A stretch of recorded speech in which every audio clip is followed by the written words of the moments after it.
Looking right around Huntley. He reaches. Oh, that ball's out. That's live. Back the other way. Sam Hubbard. The Cincinnati Kid. Hubbard's got a convoy. Chased by Andrews. At the 30. The 20. He will score. To the end zone. Down the field. And it is deflected. And gone. Touchdown. A.J. Green. Back to throw. Men are coming late. Looks right down the middle. There's Eddie Brown. He has it at the 35 to the 30. He may go 10-5. Touchdown. Now the Bengals Super Bowl chances rest on his right foot. The kick is up. It is good.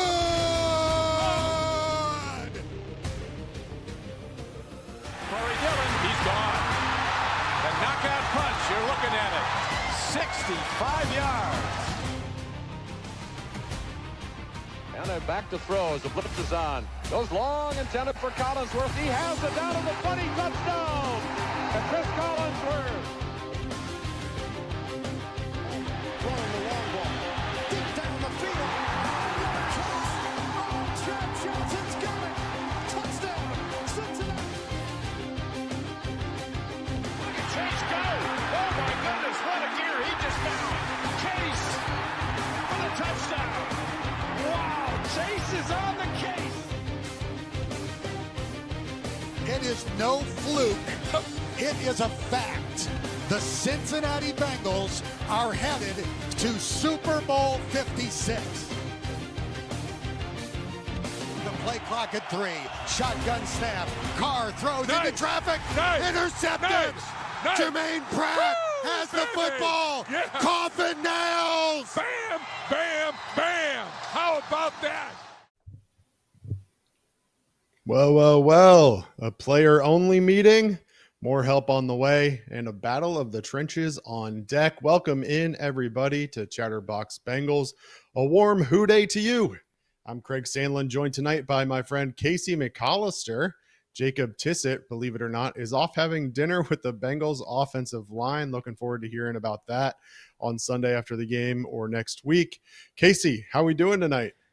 Oh, Craig, we're doing good as can be. This team, man, it's been a struggle to start the year.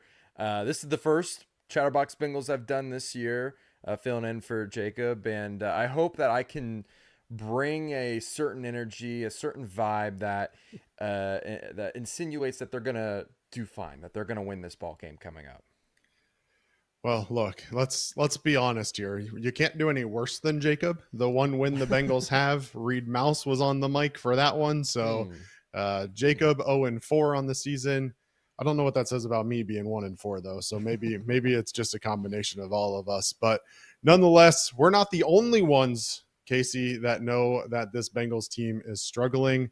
News breaking over the last couple of days that the Bengals held a players-only meeting on Monday after the loss to the Baltimore Ravens. I know you had a chance to speak with our friend Charlie Goldsmith a little bit about that this morning on Off the Bench. What's your take on this whole situation now that you've heard both sides of it, both from Kelsey Conway, who reported it originally, and from Charlie? Yeah, I'm not going to take too much credit for this take, but it's how I feel. It's how I feel about players meetings. There's been about 10 million, maybe even billion players meetings in the world, and maybe all of 10 of them have actually produced something of note. It just is talk. That's all it is. It's talk. And until it's actually on the field, until they're actually improving on the field, I just don't see how the players' meetings will actually get anything done. And much like Charlie said, they do players' meetings for specific position groups throughout the week. It's Tuesdays are DBs, and then Wednesdays is D-line. And then by Friday, they are all together and they do these updates together. I don't know, man. It just doesn't feel like it's that big of a deal. I don't think it's going to change a whole lot of what's going to actually happen the next few weeks or moving on the rest of the season. I know national media has kind of blown it up, but what are they going to say? It's as simple as we're not playing good. We need to play better. And I think everyone can see that. The Bengals defense allowing 29 points per game, 31st in the NFL. I think it does not take special glasses to see the struggles that this team has had on the defensive side of the ball. The thing for me that is important here is that we've talked about accountability, and whether that's Zach Taylor holding this team accountable, Lou Anarumo holding the team accountable, or others, at the end of the day, there has to be an acknowledgement that there's an issue and then take steps to try and fix it, right? So the important thing for me here was Mike Hilton, who's a veteran leader on this defense, coming out and acknowledging it. He said, I feel like everybody kind of got the message that if we want to turn our season around, we have to do our job on our side of the ball. And so for me, like you said, these types of things happen all the time. I don't necessarily read a whole lot into these quote unquote player meetings. I think the report was that it was like 10 minutes long max. So I'm not really sure how much could be said, but the report was that the players had a chance to express their feelings and get out any emotions. And look, the thing that would be interesting to know that, quite frankly, a good franchise will never know is, were certain players called out? Was certain schemes called out? What was the conversation in that meeting outside of just, we're not doing well enough? Because anybody can yell in a locker room and say, what was that? This isn't good enough. This isn't what we came here to do. At the end of the day, something's got to change. And right now, I think, I'm interested in your opinion on this. Jacob and I have talked about it. It's more of a Jimmy's and Joe's than it is an X's and O's issue. Yeah, I mean, I don't disagree with that. I do think that there were some plays that Lou would have liked back, but I can't like fault him for being like getting a 90 on the test, right? You call a play and you expect your guys to execute, and they're just not executing at a high level at the moment. I agree, it's a Jimmy's and Joe's situation.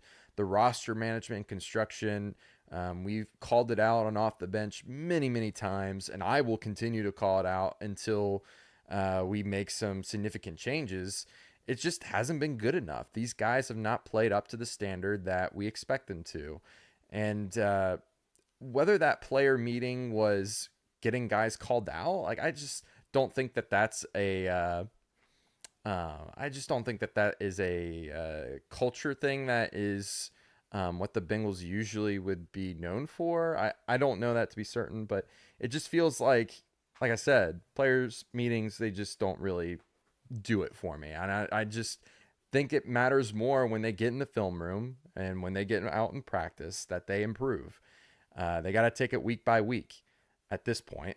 We were sitting here hoping for Super Bowl or playoffs even. Now the mentality's got to completely shift. And hopefully that was the message addressed to these guys in this meeting, is that we got to improve every day. We got to get better, or else it's a completely wasted season. Yeah. And to that point, the secondary certainly has been an issue. Dax Hill goes on the IR this week. He's out for the season with an ACL. On the other hand, DJ Ivey returned from the IR and was a full participant, which from a timing perspective is lucky to say the least, I guess. But also last week, the Bengals got back BJ Hill, McKinley Jackson, and Miles Murphy. Both made their season debuts and, quite frankly, performed pretty well against the run, and a pretty stout run offense that was with the Baltimore Ravens, holding Derrick Henry to under 50 yards rushing during regulation. Obviously gave up the 51-yard rush in overtime. On Monday, though, Sheldon Rankins returned to this Bengals defensive line. He now is back at practice. He has 2 days of practice under his belt and is starting to look good for week 5 against the Giants. First practice since week 2, suffering a hamstring injury. Rankins brings kind of a different approach to this defensive line that maybe they've been missing outside of Trey Hendrickson in terms of a pass rush. Yeah, absolutely. And since we're just talking about the injuries, I'm going to pull up the other injuries for today's Bengals. These were all the limited injuries. There was no DNPs. No one did not participate today's practice. There was a lot of full participants, but these are the ones that were notable, the ones that were limited today. And you can still see Sheldon Rankins. He's still dealing with the limited hamstring, but he did practice. He was out there today. And we certainly need that extra firepower in terms of pressure the way that Lou Anarumo's had to basically toss out his philosophy and start to really dial up pressures and blitzes, adding guys into the mix while rushing the quarterback has really affected this defense. You could say for good in some areas. We got 28 pressures versus Lamar Jackson, but you could see what he did when he was pressured. He torched us. So it's just something that the team itself is not very good at the moment. Him coming back adds that extra juice that you don't have to blitz 6-7 guys. Maybe you can blitz an extra guy, bring a fifth guy. Maybe you can get by with only rushing 4. But Sheldon Rankins, we need him back. We need him to start producing. He's one of the biggest free agent signings of this past offseason. And when you have guys that just don't give you value, when you bring in guys that are in the first, second, third round, or if you give large contracts and they don't give you value right away, it hurts. And we've been hurting this entire season so far without him being here. Yeah, absolutely. Rankins, man, that the Bengals signed from the Houston Texans this offseason to provide exactly that. Last year, 6 sacks for the Texans, got a 76.7 PFF grade on the pass rush.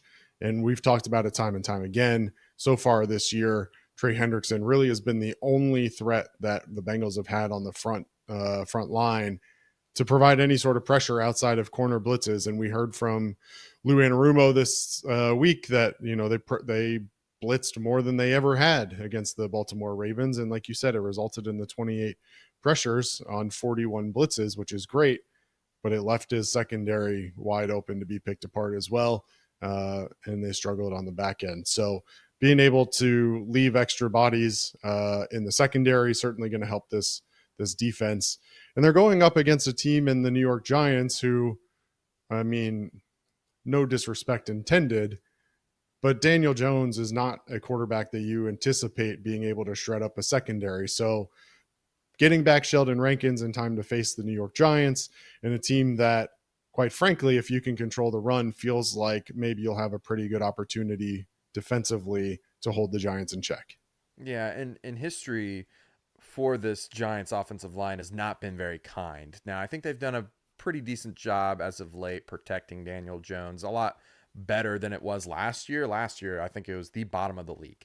I expect them to be able to get to Daniel Jones. I think Evan Neal was questionable.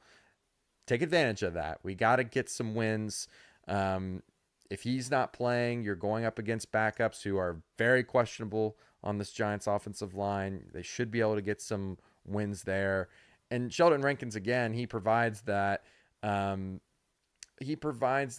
relief for guys like Miles and guys like Trey to not always face double teams, right? So that's the other positive to this, is that when you have your guys, when you have BJ Hill, Sheldon Rankins, Trey, and Miles all going at it, they're not going to just be able to double team Trey all game. They're going to have to pick their spots when they want to double guys, when they want to shift the focus on someone else.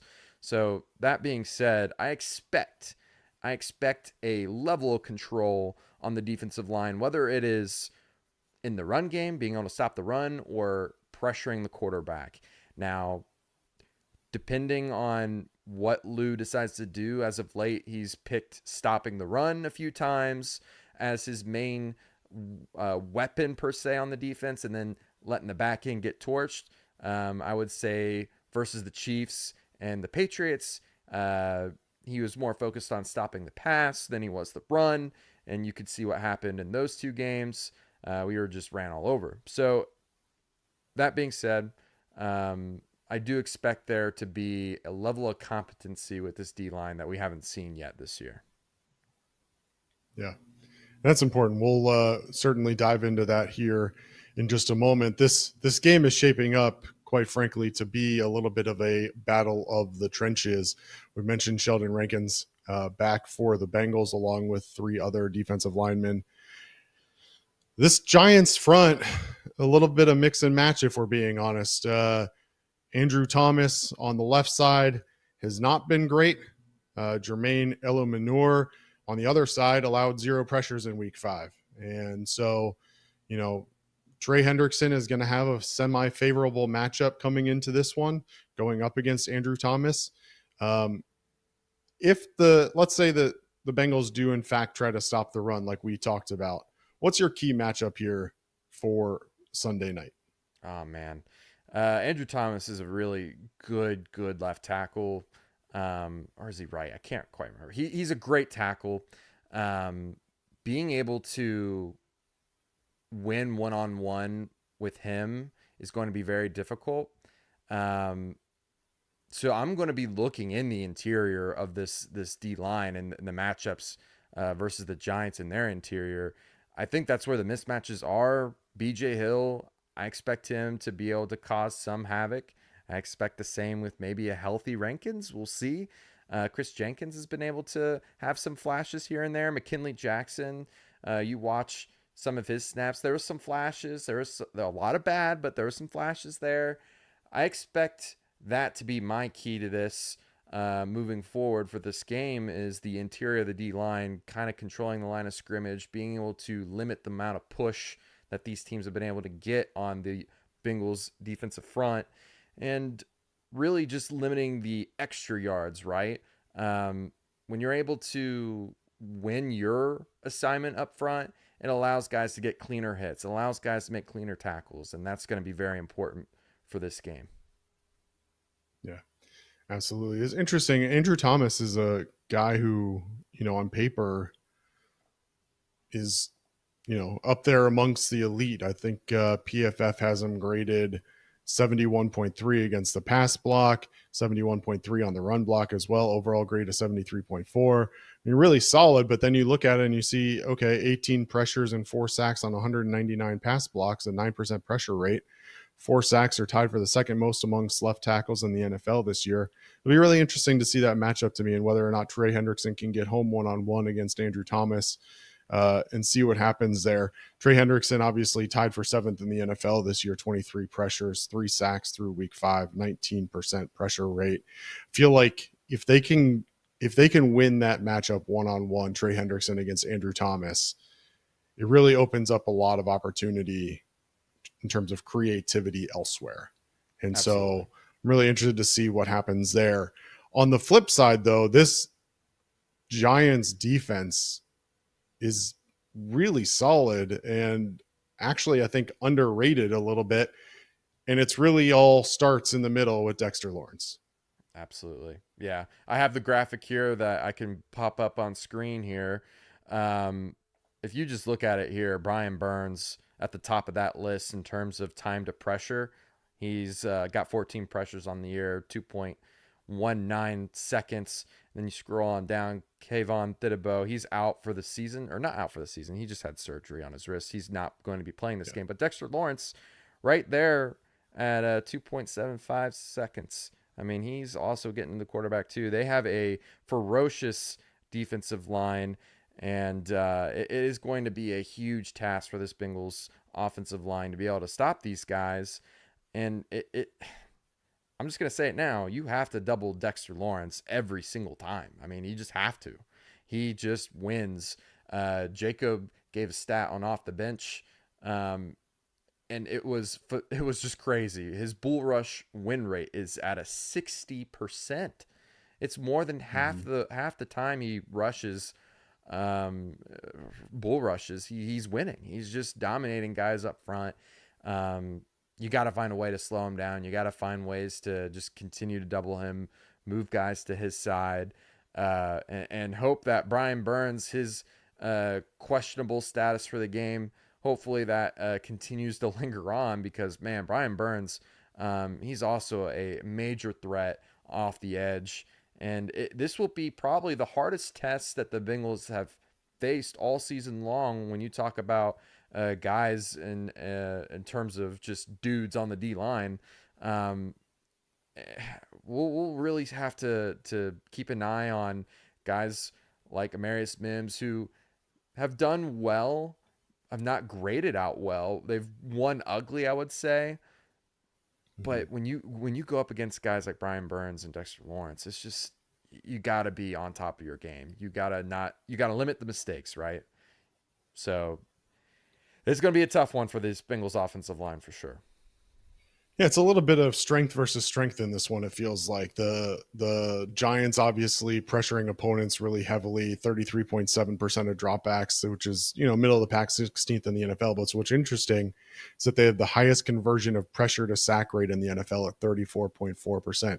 So they're getting home, 34% of the time that they bring pressure, which is pretty high. Obviously, on the other side, Joe Burrow has only been pressured on 21.5% of his dropbacks, which is lowest in the league. So you've got one of the best teams in the NFL at pressuring the quarterback and at converting those pressures into sacks, going against a team who has the lowest in the league in terms of pressure given up against their quarterback. Joe Burrow, obviously, really good at scrambling as well, only 11.1% pressure to sack conversion rate on the year for him. So it'll be really interesting to see. I think Burrow's going to have to get the ball out of his hands pretty quickly. He's going to have to make good reads pre-snap to know where he's going to go when the Giants do bring that pressure. But one thing's for sure is that Burrow has performed under pressure so far this year, a 121.5 passer rating when under pressure so far this year is by far the best in the NFL. Now, the Giants on defense have the number one havoc rate in the NFL. That's the rate at which plays result in a sack, forced fumble, interception, tackle for loss, or pass breakup. So this is a playmaking defense, which is quite the opposite. The Bengals are actually last in that category. So this is a team who has created havoc, exactly what it says. So the Bengals are going to have to make sure that they secure the ball, hold on to the ball. Joe Burrow is going to have to make those good reads, not give the ball away. Ultimately, we talked about it earlier, how the Bengals want to give the ball back to the offense as much as possible when they're on defense. But it's, to me, going to come down to, can they establish the running game and keep this Giants pass rush at bay so that they aren't able to just get free passes at Joe Burrow and put him under pressure all game long? Yeah, I don't want to take credit for this, so I won't. But some Bengals nerd out there, some Bengals expert in terms of film analysis, I'm sure if you looked it up, you would be able to find it, gave a suggestion for the Bengals and their game plan on offense, and that's running a lot of draw plays. It allows the defensive line to get sucked up into the play, thinking it's a pass, and you hand it right off up the middle and or off the guard's hip, and you just get as many yards as you possibly can. And that's what I hope and expect to see, a lot of that. Screen, a lot of screens can help with that too, to help offset the pressure if they're getting home quite a bit. Getting the ball out quickly in the screen game can really help that. And we already saw what happens when you throw a bubble screen to Jamar Chase. We've already seen what happens when you give a screen to Chase Brown. They all take it to the house. These guys are fast enough to make you pay. And we're going to need to do the best that we can in limiting the amount of havoc that they can enforce on us by doing those plays. And also, too, Joe Burrow, I mean, he's phenomenal, right? You said it already. One of the highest passer ratings in the NFL, quarterback rating, in terms of just pressures. And he's going to need to be, I don't want to say perfect again, but man, it certainly feels like he's got very little room for margin of error. So that's going to be a very key component moving forward in this season, is limiting the mistakes that you make towards the end of ball games for sure. And Deonte Banks, cornerback for the Giants, will be a big part of that for the Bengals, I'm sure. Deonte Banks in week 5, 87.8 coverage grade, FF, ranked third amongst cornerbacks in week 5. He had 3 forced interceptions, which was first. In 49 coverage snaps, he only gave up 17 receiving yards, a 49.6 passer rating allowed. Deonte Banks is going to be a key part of this in figuring out if the Bengals can attack this. But we saw last week, Jamar Chase and T. Higgins both on the field, results in really good outcomes for this Bengals offense. Unfortunately, though, Casey, this Bengals team hasn't really performed extremely well in Sunday night football. Cincinnati 1-9 in its last 10 Sunday night football games, 4-17 overall in the regular season. But they're going up against Daniel Dimes, who is 1-14 in his career in primetime games. Said yesterday, I've heard it and I understand that it's a talking point for people, but I'm confident and excited for the opportunity. So, Casey, First of all, is there anything to this idea of a primetime jinx?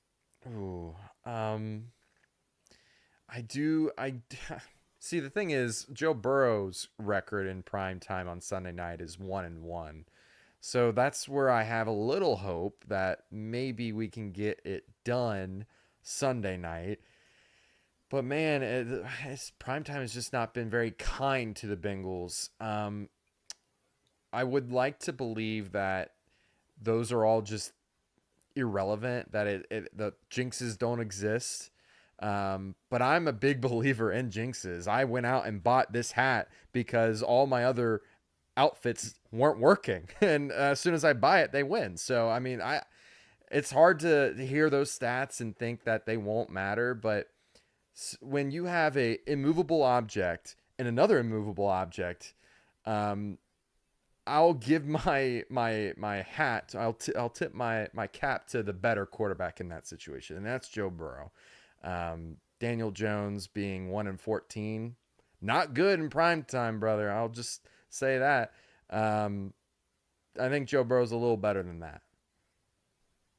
Yeah, I like to believe that ultimately, when it comes down to it, when you've got two teams who are both struggling in certain situations, that you rely on the more talented stars. And I don't think that there's any question going into this one that the Bengals have better stars, especially offensively. Obviously, Burrow, Chase, Higgins. The Giants will be most likely without Malik Neighbors, it seems. So you're left with Wan'Dale Robinson and Darius Slayton as your top threats offensively, with a running back in Devin Singletary.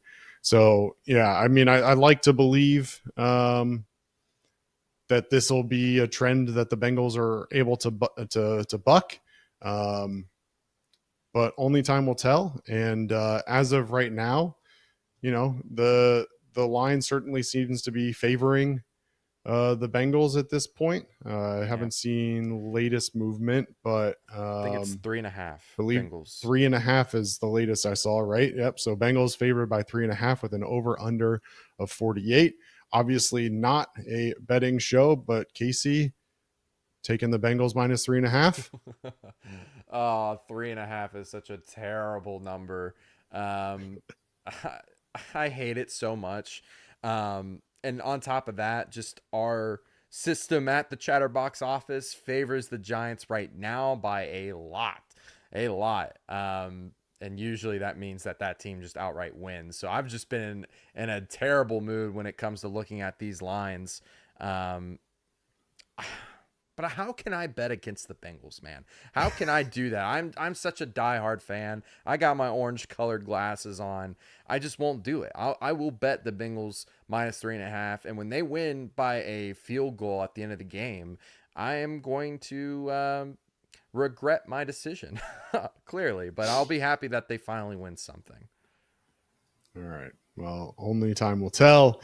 My gut is telling me that this is a breakout opportunity for the defense. I think they pick off Daniel Dimes twice, and I'm gonna take the Bengals running away in this one. Give me the Bengals minus 3.5, but I think I'm gonna take the under 48. So give me the Bengals 3.5, under 48. Now let's talk about go ahead. It certainly feels like if they do. Like, I think about how they've played the teams up to this point in the season, and it feels like the one win versus the Panthers, they won by, 10 points or 7 points, something like that? I can't quite remember. It does feel like the Bengals, if they do win, the game script will allow them to have covered, right? It doesn't feel like they will let it get that close without there being some crazy comeback possibly from the Bengals.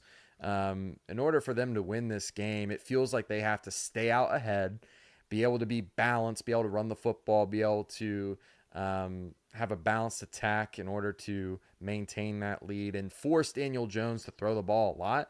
That's why I would bet the Bengals -3.5 here and convince yourself that that's a good bet. But if you think that this game is anywhere close, that they're going to play close to each other, I would for sure take the Giants. Wow. Okay. Let's turn our attention to tonight's matchup, Casey. Tonight, the Seahawks and the 49ers. 49ers come into this one 3.5-point favorites. The over-under, depending on which book you look at, somewhere in the 48.5 to 49.5 range. 3 bets you are making for tonight, Casey. What do you got? Well, I have looked at their injury report, and it makes me feel really good about a couple bets. Jordan Mason's over in rushing yards. Right now, the Seattle defense, their first overall pick, Byron Murphy, out, it appears. So that right there to me just spells like he's going to be having a field day. And I think he's hit on the over like every single time. I think it's sitting at like 84.5. So that's my first bet.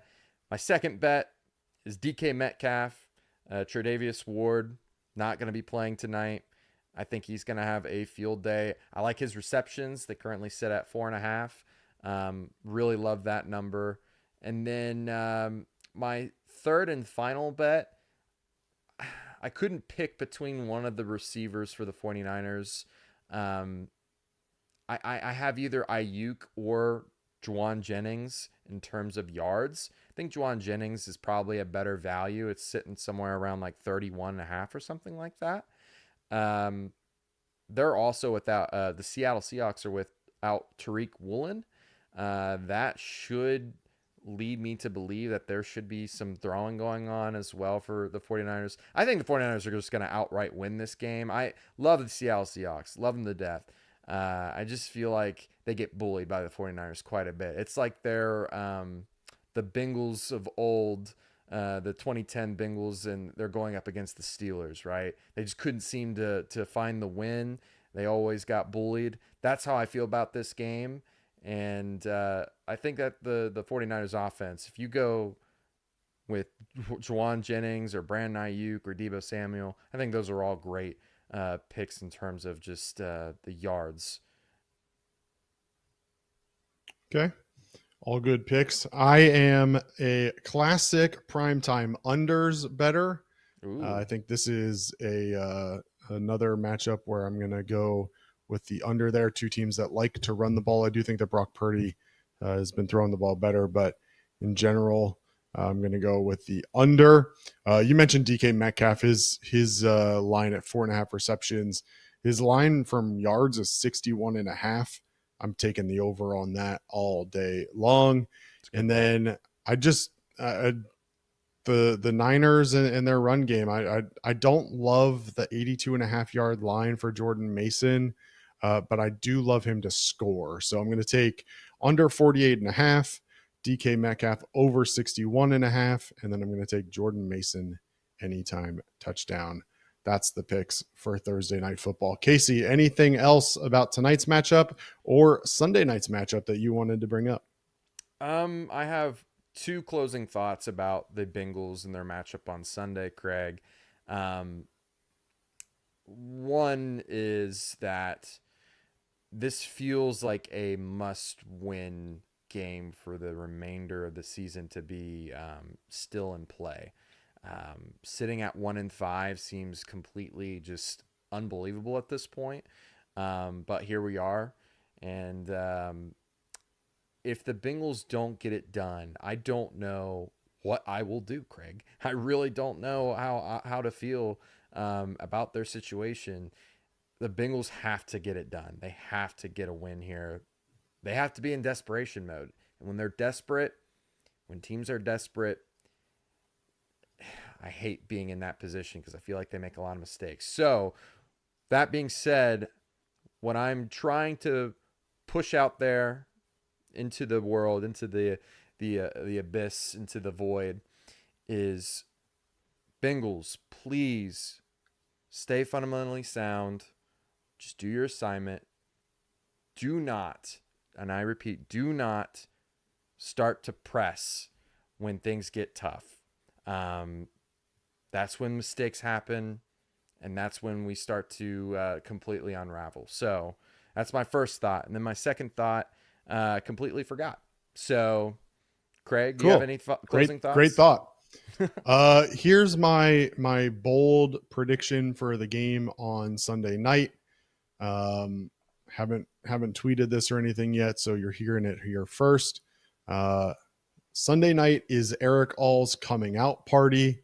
I think he secures several catches. I think he finds the end zone for the first time. And I am very high on Eric All, and think that this might be a good week for him to have his coming out party. I think with the pressure that the Giants are going to try and bring, the focus that'll be on Jamar Chase, T. Higgins, and even a little bit on Andre Yoshivas, I just think it's going to open up pretty nicely for him.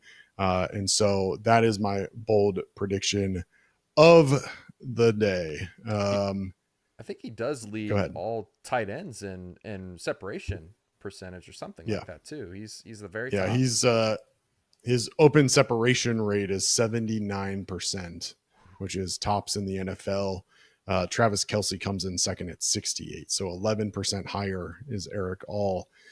Just hasn't necessarily been a feature in this offense, which is totally fine. He hasn't needed to be. I just think with the need for quick routes and easy passes for Joe Burrow, get the ball out of his hands really quick, I think it makes sense that this might be the week.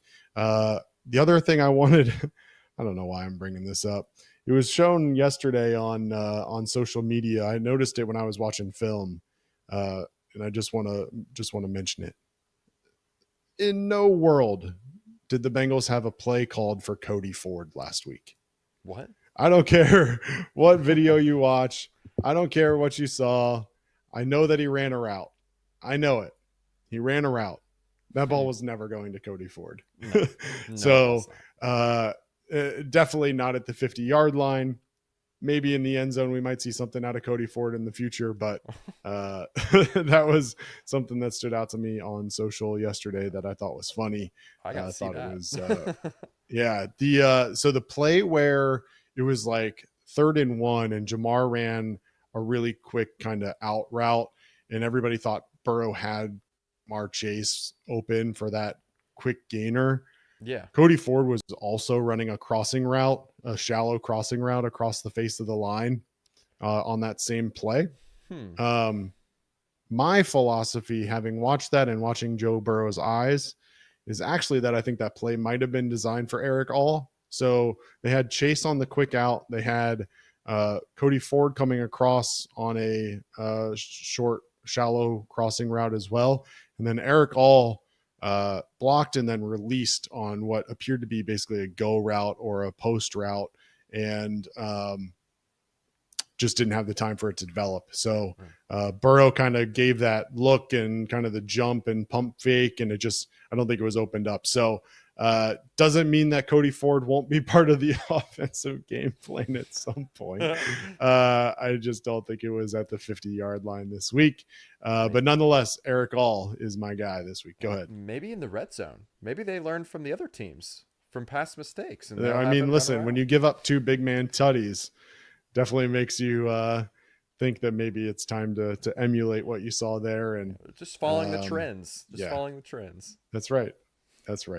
So Eric All is my my long shot bet here, betting him for an anytime tutty on Sunday night. Casey, any final thoughts? Did you think of your other one? No, I didn't. Unfortunately. All right, no worries.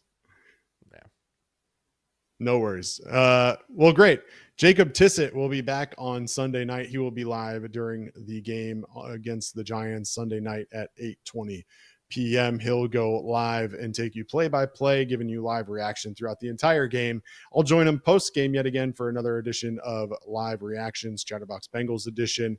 And then don't forget, we are live every Tuesday and Thursday. Next Thursday, we'll be live from Champions Grill in Cincinnati, Ohio. Be sure to join Casey, Elliott, Jacob, and the gang at Champions Grill on Thursday night next week. I know they and everybody else appreciate your support at Champions Grill. Off the Bench airs every morning at 9 a.m. Eastern time right here on YouTube and on X.com. Justin Kinner leads the way on that with Elliot Rearing, Jacob Tissett, and your boy Casey McAllister when he's not fixing his roof.